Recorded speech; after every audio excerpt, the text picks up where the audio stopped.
আরে ও বন্ধুরে,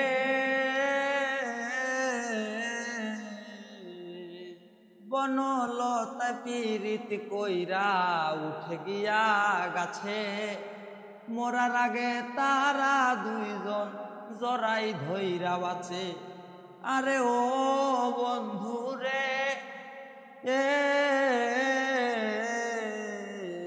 বনলতা পীড়িত কইরা গাছে গিয়া উঠে, মরার আগে তারা দুইজন জড়াই ধইরা বাঁচে।